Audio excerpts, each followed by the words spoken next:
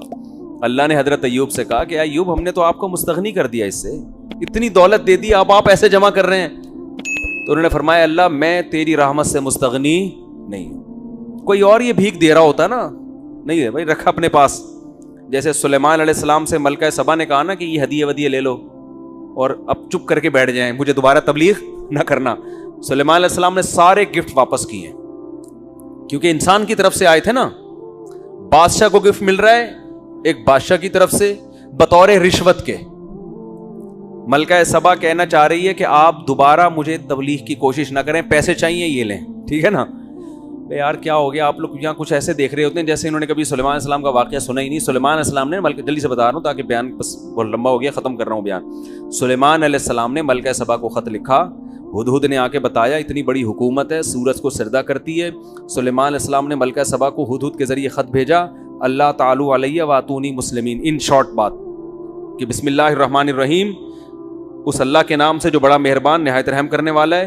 انہو من سلیمان, سلیمان کی طرف سے یہ خط ہے. اللہ تعالی علیہ, سرکشی مت کرو, واتونی مسلمین, بندی بن کے چلی آؤ. وہ ایک دم ڈر گئی, بھائی یہ کون سا انداز ہے بھائی, یہ تو بہت ہی کوئی پاورفل بادشاہ ہو تو اس اسٹائل میں بات کرے گا نا. بھائی کمزور آدمی تو پوری کتاب لکھ کے بھیجے گا, پھر ایکچولی کہے گا ایکچولی میں آپ سے یہ کہنا چاہتا تھا. ایکچولی جیسے ہم امریکہ سے جب بات کرتے ہیں تو ہم کیسے بات کریں گے, سر پلیز آپ دیکھیے تھوڑا سا بجٹ ہمارے لیے بھی کچھ رکھیں, ایکچولی ہمارے یہاں غربت بہت ہے, ہم بڑی لمبی چوڑی بات کریں گے نا.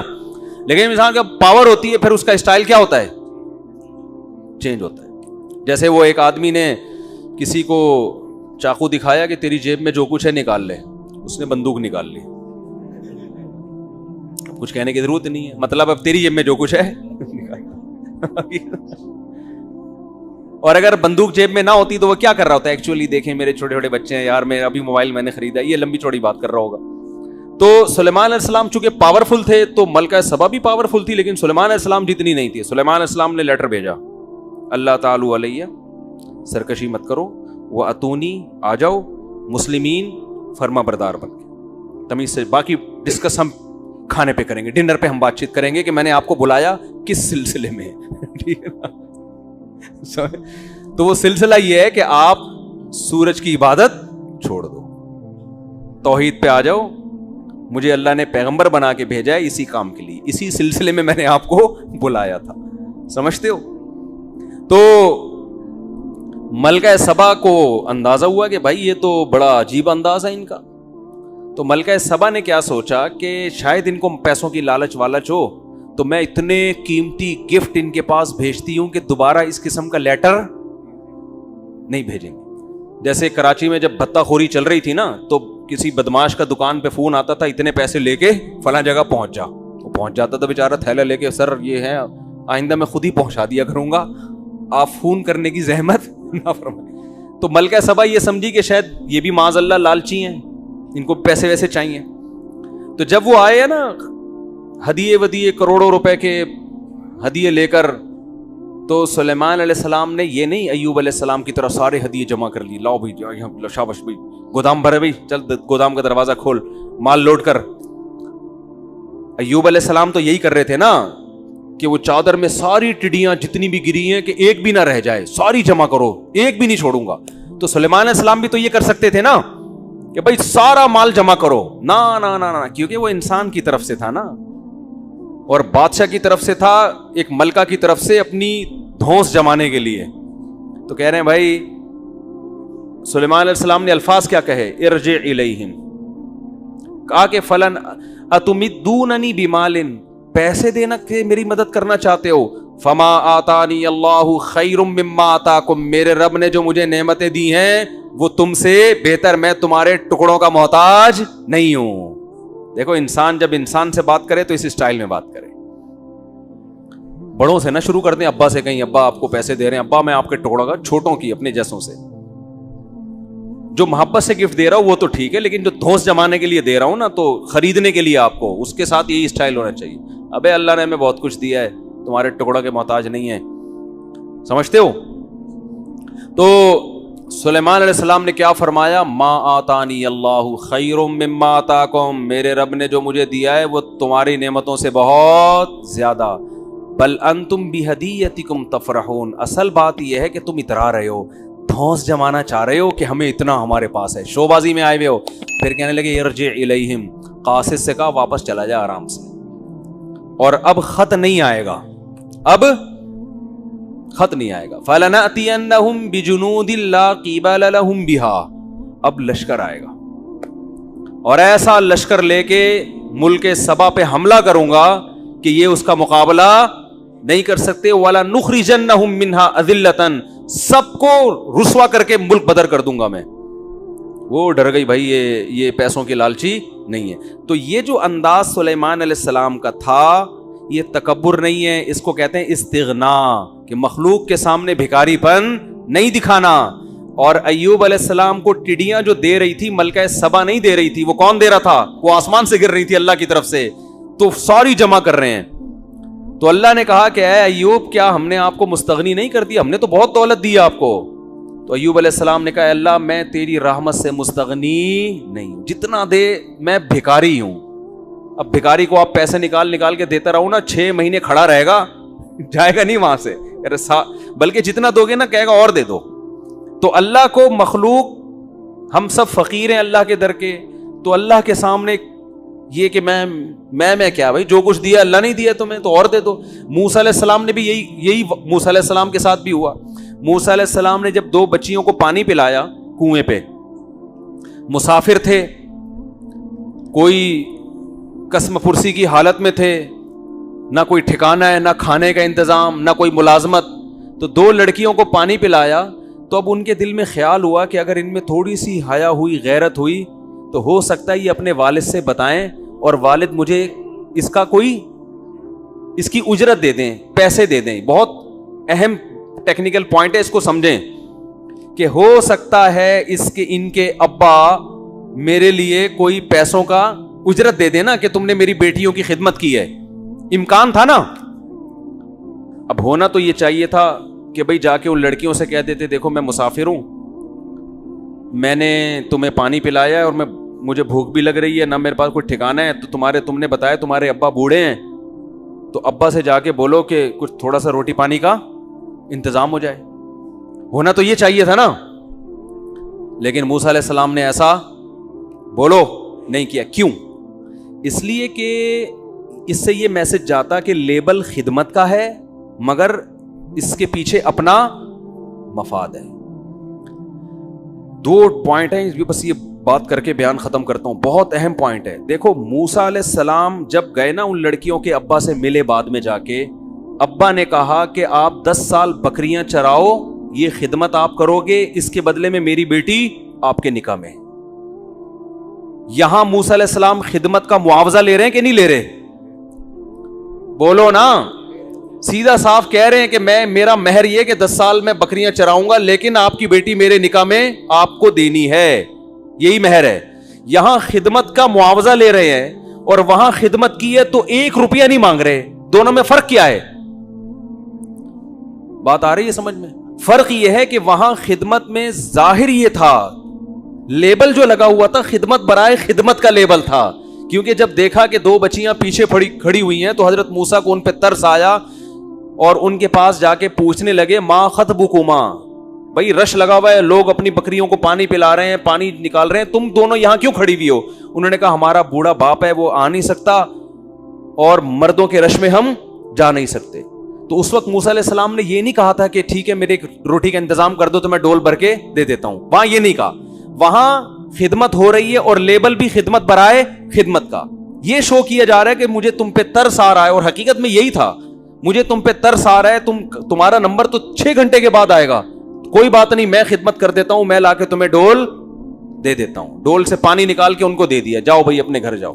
تو وہاں چونکہ خدمت کا لیبل خدمت کا تھا، وہاں دل میں یہ لالچ رکھنا جائز نہیں تھا. جیسے کہ آج کل لوگ خدمت کر رہے ہوتے ہیں کسی بوڑھے کی، مقصد ہوتا ہے کہ کوئی وصیت لکھ کے چلا جائے ہمارے نام. باس کی خدمت ہو رہی ہے لیکن مقصد ہے کہ ہماری تنخواہ بڑھا دے، چاپلوسی ہو رہی ہے. اماں کے پاؤں دبائے جا رہے، بیگم کے ساتھ بہت اچھے بن گئے نیت یہ کہ دوسری شادی کی اجازت دے دے. بعض جب مرد دوسری کا ارادہ کرتا ہے نا بیگم کے ساتھ بہت اچھا سلوک شروع کر دیتا ہے, وہ عورتیں سمجھ جاتی ہیں اس کے ارادے نیک نہیں ہیں. تو یہ بھی خیانت ایک قسم کی کہ آپ لیبل خدمت کا لگا رہے ہو اور دل میں آپ کے کیا ہے, مقصد کچھ اور ہے. یہ خیانت ہے, یہ شریعت میں پسندیدہ کام نہیں ہے. تو وہاں موسیٰ علیہ السلام نے لیبل چونکہ خدمت کا لگایا تھا, اس لیے ان سے نہ روٹی کا مطالبہ کیا, نہ یہ کہا کہ میں مسافر ہوں, میرے لیے کوئی انتظام ہو جائے رہائش کا, کچھ ایک حاجت بھی ذکر نہیں کی. لیکن کیا پیغمبروں کی طبیعت میں اعتدال ہوتا ہے, کیسے فطرت پر ہوتے ہیں. دل میں ایک لالچ پیدا ہوئی, ایک طمع پیدا ہوئی کہ بھائی ہو سکتا ہے ان کو خود ہی خیال آ جائے کہ بھائی ایک بندے نے ہماری خدمت کی ہے تو اس سے ہم حال احوال تو پوچھیں, کون ہو, کہاں سے آئے ہو, کدھر رہتے ہو. وہ لڑکیاں چلو شرم کی وجہ سے نہیں پوچھیں گی, جب وہ گھر جا کے بتائیں گی تو ابا پوچھیں گے بھائی روزانہ تو 6 گھنٹے لگتے ہیں, آج اتنی جلدی کیسے آ گئی. تو ابا کو بتائیں گی ایک نوجوان نے خدمت کی ہے, تو ہو سکتا ہے ابا کے دل میں خیال آئے کہ بھائی اس نوجوان کو بلاؤ, اس کا انٹرویو لینا ہے ہم نے, یا اس کو کچھ پیسے دینے ہیں. یہ ساری چیزیں حضرت موسیٰ کے دماغ میں پیدا ہونا شروع ہوئی, مگر ان لڑکیوں سے نہیں کہہ رہے. مگر اب یہ بھی نہیں ہے کہ جب حضرت موسیٰ کے دل میں یہ خیال آیا تو اللہ سے بھی نہ کہیں, نہ ہاتھ اٹھا کے اللہ سے دعا مانگنا شروع کر دی کہ اللہ میرے دل میں یہ خیال تو آ رہا ہے کہ شاید یہ مجھے بلائیں, ان کے والد صاحب کوئی پیسے ویسے دے دیں, مجھے اس کی اجرت دے دیں تاکہ میرے لیے 1-2 وقت کی روٹی کا انتظام ہو جائے, ٹھکانہ مل جائے. تو اے اللہ میں ان سے تو نہیں کہہ رہا, کیونکہ پھر ان کے دل میں یہ وسوسہ آ سکتا ہے کہ یہ اس خدمت کے پیچھے معاذ اللہ لالچ تھی, جبکہ میری خدمت کے پیچھے کوئی لالچ نہیں تھی. لیکن اگر جو میرے دل میں خیال پیدا ہو رہا ہے نا, تو اس خیال کو حقیقت میں اگر تبدیل کر دے تو مجھے اس پر کوئی اعتراض نہیں ہے. تبھی دعا مانگی. ثم تولا الی الظل, قرآن کہتا ہے درخت کے سائے کے نیچے آئے اور اللہ سے دعا مانگ. جب بچیوں کو پانی پلایا نا لڑکیوں کو, تو فوراً درخت کے نیچے آ کے کھڑے ہو کر کہنے لگے ربی انی لما انزلت الی من خیر فقیر, اے اللہ تو نے اگر میری طرف کسی خیر کے نازل کرنے کا ارادہ کر لیا ہے تو میں اس کا فقیر ہوں, محتاج ہوں, اپنے فیصلے سے پیچھے نہیں ہٹنا. ٹھیک ہے نا, کیا زبردست بلاغت ہے قرآن کی, اور پیغمبر کیسے اعتدال پر ہوتے ہیں.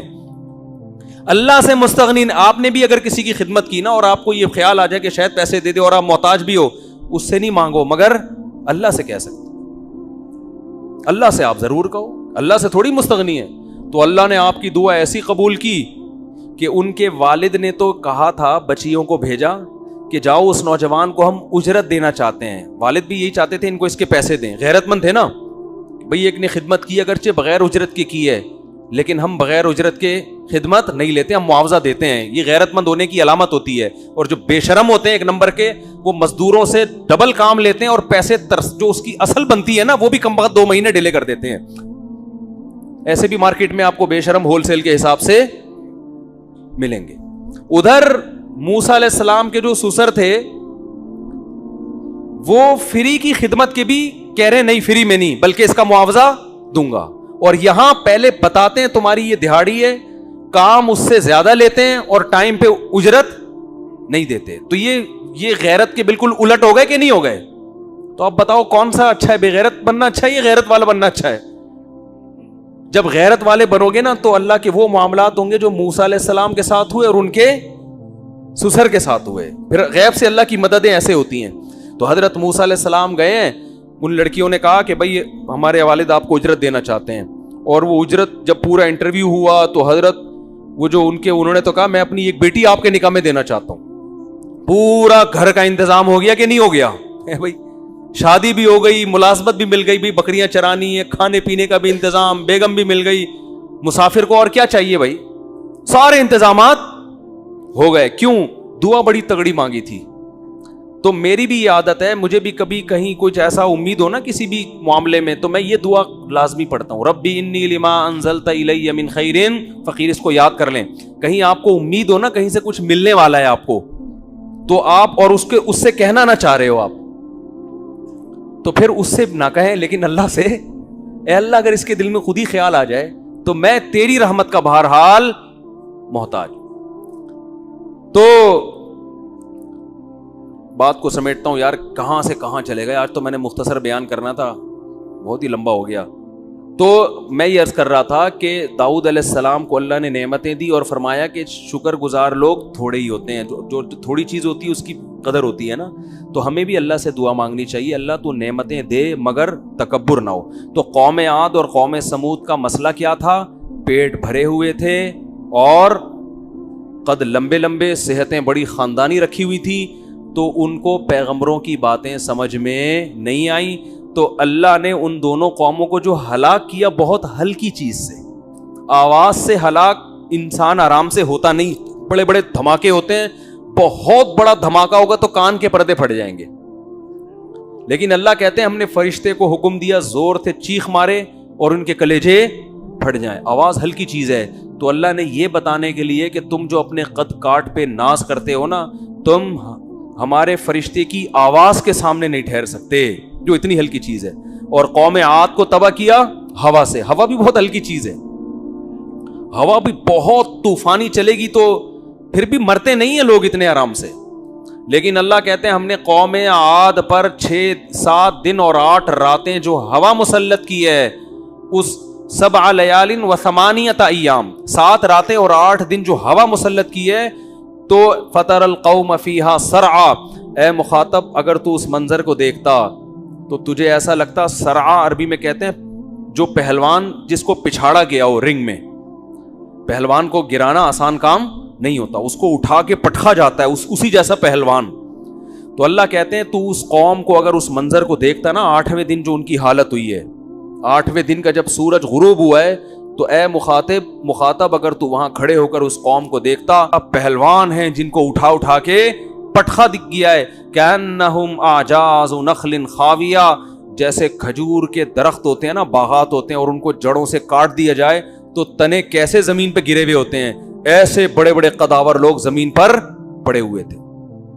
تو اللہ نے بتا دیا کہ انسان پہ تکبر زیب نہیں دیتا, کوئی اوقات نہیں. ہوا ہمارا بیڑا غرق کر سکتی ہے, پانی بیڑا غرق, پتنگوں کی طرح پانی میں بہتے ہیں لوگ.